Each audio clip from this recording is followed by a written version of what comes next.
Magic? Monsters? Movie stars? What was Illumination cooking with this movie?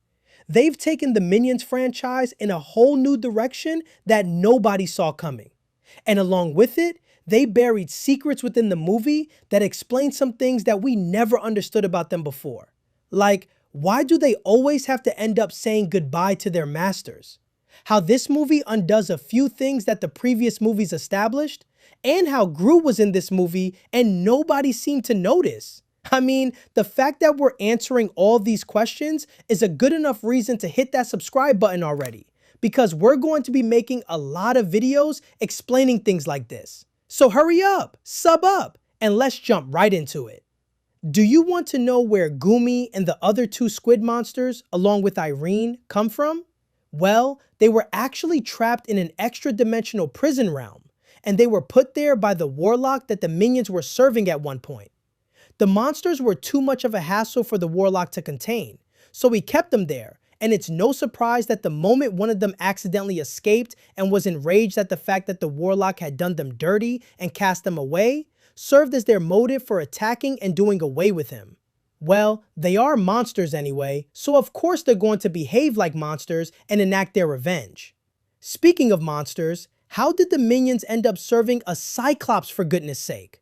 I mean, this movie has made it pretty clear that magic exists, so there's no reason why Greek gods shouldn't either. And if Greek gods do exist, they definitely would have been serving Hades instead of a one-eyed freak of nature. Or did the fact that this is technically the only evil being that has one eye make the minions gravitate towards him? Either way, this is a movie about monsters, and I guess the directors and writers wanted to really hammer in the theme of monsters by making the minions serve one. Now, this isn't a secret, but you know what happens to a master of the minions when they serve one just long enough. In their senseless devotion, they end up making their master meet their end. The whole Lego thing being the reason he dies is so funny because this is exactly how humans react when they step on a piece of Lego. Wait a minute, I just said Lego. Guys, do you know what that means? The minions technically invented Lego. That's what we see them play with right here. Except instead of plastic, it's just marble, carved out like Lego blocks.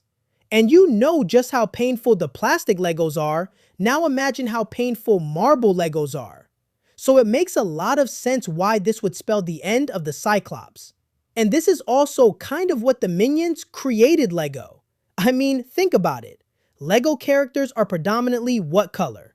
Yellow, just like the minions. And aside from that, we see one of the minions playing with the Lego piece that's painted yellow to represent them.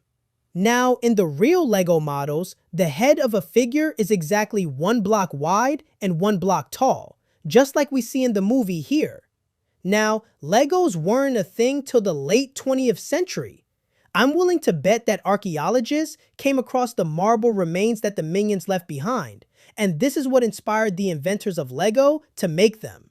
Except they wouldn't be inventors if they just copied what the minions did. But hey, who's complaining? Now, when I first saw the trailer, I thought that the minions were coming back from a long voyage with their master, and they were just gloomy from how tiring it was.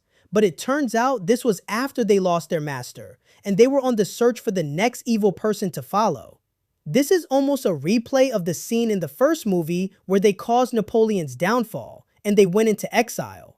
You've got to admit, as clumsy as these little dudes tend to be, it's so adorable how they always feel bad whenever they are the cause of the master's demise. Judging from their expressions, you would never know that it was their fault to begin with. That explains the long faces that they wear. And the cargo at the back? That's not actually loot, that's actually their possessions. And from the movie, we learned that their next master is the warlock, who's a wizard who's supposed to be set in medieval times. It's a time period that comes after the ancient Greeks, and I just have to give kudos to the directors for doing their history homework. But then, just like the warlock, these minions still had to say goodbye to him and be the ones to blame for it. But hey, at least they got exactly what they needed to make their blockbuster feature film. By the way, are we going to ignore how the Minions literally dominated in 2 cinematic eras? The first time they went into showbiz, the world was used to silent movies, the type where there were no lines of dialogue and every form of communication was with body language. And damn, these yellow dudes bodied it. I mean, being all energetic is really the one thing nobody is better than them at. Do you wonder why this movie never saw Charlie Chaplin?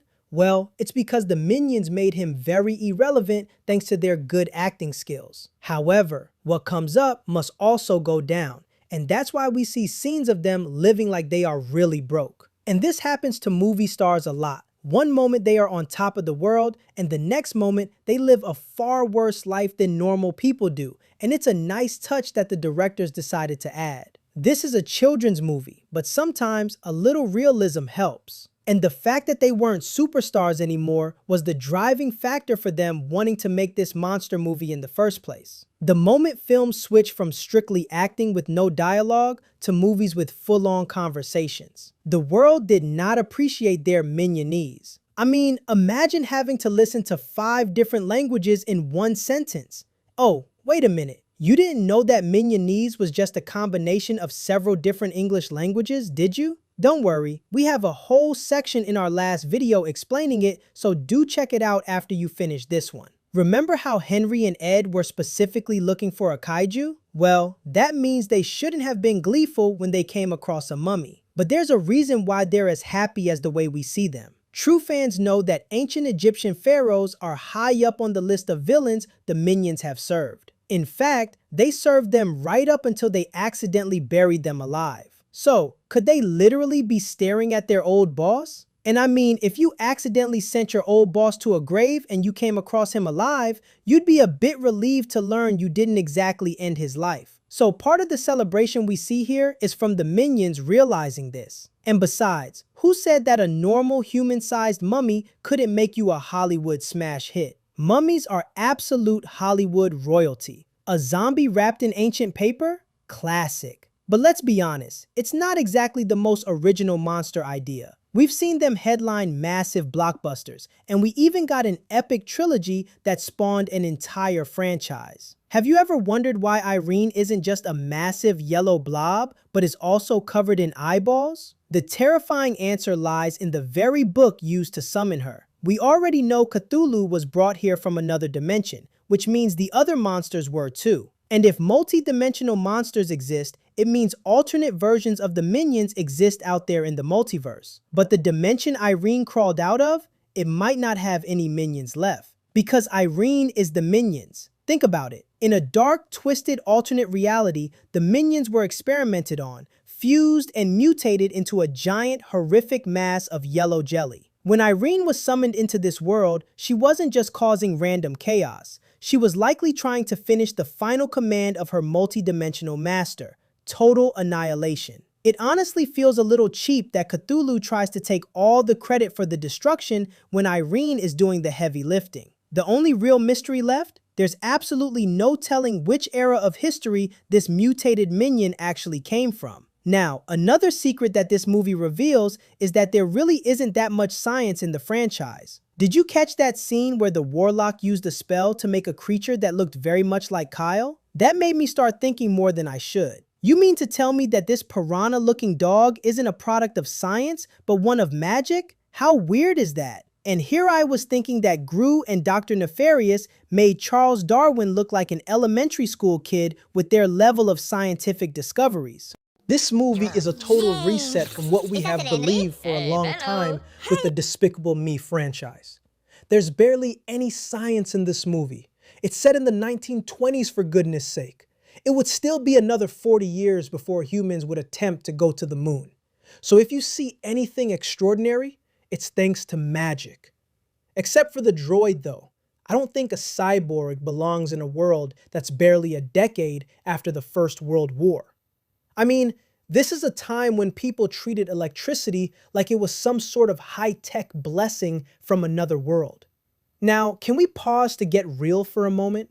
The Cthulhu toddler creature we see here is called Goome, but that's really just an abbreviation for Gary Orcam Oliver Magma Ichabod. Now, do you think someone would have nearly half a dozen names if they didn't have a family? Come on now. I need you to be honest with me and sincerely answer this question. Goome is definitely the baby of his family, so he should have older siblings and possibly parents or uncles. You know the Despicable Me franchise is big on the concept of family, so a sequel where Goome returns with his family to get his revenge would make a lot of sense. He has already caused so much chaos. Now imagine what a family of Cthulhu's would be like. It's definitely not something you'd want to see. And in case they do show up in a future movie, let's pray that the Minions will have what it takes to stop them. I mean, if they had Gru by their side, this battle would have been over within the first 5 minutes Irene showed up. Heck, Gru wouldn't have let Goome trick the Minions into summoning Irene in the first place. Now, I hate to break your hearts, but Gru literally watched the Minions nearly destroy the world, and he just watched from the sidelines. You see, this movie actually shows us and gives us an explanation as to why. You see, a time travel device is one of the many inventions Gru has. And when he used it to visit his great-grandparents, he accidentally stumbled across the Minions. But he knew interacting with them might disrupt the timeline. So he just observed them from a distance, studied them, and understood how they worked. So eventually, he stole them from Bell Bottom. I mean, think about it. The Minions have never served someone that young, and only someone who understands them to the core would have that type of influence and control over them. They didn't stop serving him when he stopped being evil, and they never accidentally caused his doom. Why? Because he knows them in a way nobody ever has, because he studied them way before they knew he was Gru. That's some spine-chilling revelation, isn't it? Now here's another secret that you never thought you'd be finding out. And that's the truth about just why the Minions speak their own language. We already talked about how Minionese is a combination of several human languages put together, but technically, it's still a separate language. Let's not act as if other languages don't borrow words from each other. But if so much of their language is just words from several languages, that technically means they should be multilingual. Sadly, this isn't the case, and they still go around uttering crazy phrases and doing the dumbest of things. And that's because their brains are designed in such a way that they're not allowed to know any other form of communication, let alone learn it. But they can do everything else. They can build weapons, read blueprints, direct movies, and even play musical instruments. Yet their brains just won't let them learn a new language. But there's a reason for this. Ideas are conceived with thought and shared by communication. And that's not something that the Minions are meant to be doing. You see, they are servants here to serve. And if you have them trying to do anything else, it goes against their programming. We've already seen them try to make their own movies, and we got to see how that turned out. The truth is that they are designed to have masters and not be masters. But can we have a reality check for a second?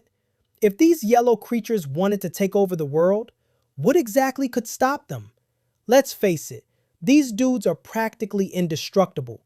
You can always catch an accident happening that's supposed to take their life or something, but they always end up still alive. I mean, industrial grade accidents like heavy objects falling on them feel like nothing more than a paper scratch. But we've seen them survive rocket explosions and other deadly fates that should have been fatal.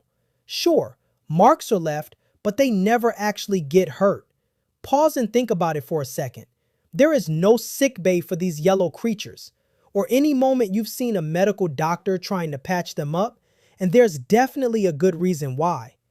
Even if these dudes needed medical attention, 6 years in medical school isn't going to be enough to know how to treat these dudes, because they're just not humans. They're really their own creatures.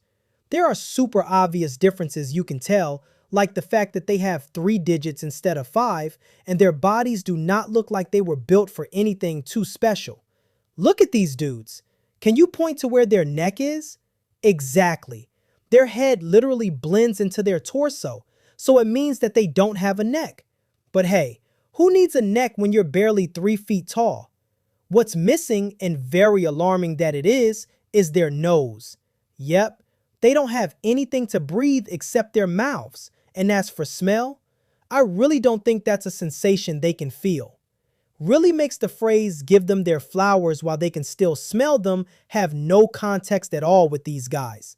We did see how in Gru, Rise of the Minions, that they literally went into a theater where a fart bomb had freshly gone off, and they were watching a movie and eating popcorn like there was nothing to be worried about, while Gru wore a mask. I mean, they didn't flinch or anything, so I know they just don't smell anything. But that's only just the first mystery about their anatomy. I can live with knowing that they can't smell a tasty delight even if it were in front of them. But what I really want to know is, do they just need their mouths for breathing and eating? Or are eating and talking the only things they do with their mouths? Because we've seen these dudes go into space without a helmet on and behave as if they were still on Earth. And then in this movie, when Henry and Ed find themselves inside Irene, we can see that they are still going about things like they don't need to breathe. Heck, we even see Ed laugh and try to talk to Henry. Do these guys just forget that breathing is important? And I know this can't be a case of having lungs because they don't puff their cheeks out. Somebody really needs to cut one of these minions up to really see how their body works, because it's just not making any sense at all. Now, since we learned that there are actually two groups of minions, the question we still haven't answered is, when did the other minion group split up? The first plausible answer would be after the fall of Napoleon, while others decided to stay in the cave because of the cave. Another faction probably decided that they weren't going to let the demise of one master stop them from finding another one. That's really the spirit, but sometimes considering what you're doing, you have to sit down with your thoughts. Going into exile was low-key one of the best things that happened to them. They needed the break. But then, some of them were still out there in the world. Given that not all of them would have been with Napoleon, this makes a lot of sense. When they were with the Cyclops, we didn't see any signs of Kevin, Stuart, or Bob, which means they're obviously not here either. Now, this begs the question, when did this split happen? Or were they always apart until they all started serving Gru? Okay, so one of the easiest things to completely blink and miss in the prequels is how Kevin, Stuart, and Bob act around Gru compared to literally every other supervillain they've ever worked for. Like, if you look back at their history, the Minions used to treat every single boss like a temporary gig. They're loyal, sure, but it's giving major just doing it for the paycheck energy. They take orders, celebrate the wins, and the second a master gets eaten by a T-Rex or blown up, they just pack their bags and find a new one. It was all super routine and honestly, kind of robotic. Well, until they met Gru. With Gru, they started breaking all their own rules. Kevin basically becomes Gru's unpaid bodyguard, constantly keeping him safe even when nobody asks him to. Stuart is usually the lazy, unbothered king, but he keeps trying to cheer Gru up every time things go wrong. Bob, our literal innocent bean, is constantly looking for Gru's approval, and it's way more emotional than professional. Nobody forced them to do this. It was a total vibe shift. By the end of the Rise of Gru, these three aren't just following a boss. They're emotionally invested. So when you rewatch Despicable Me, their ride or die loyalty hits way different. They aren't loyal because Gru is the boss. They're loyal because they accidentally adopted him as family years ago. If you ask anyone what Otto's biggest moment is in the Rise of Gru, they're gonna say the pet rock.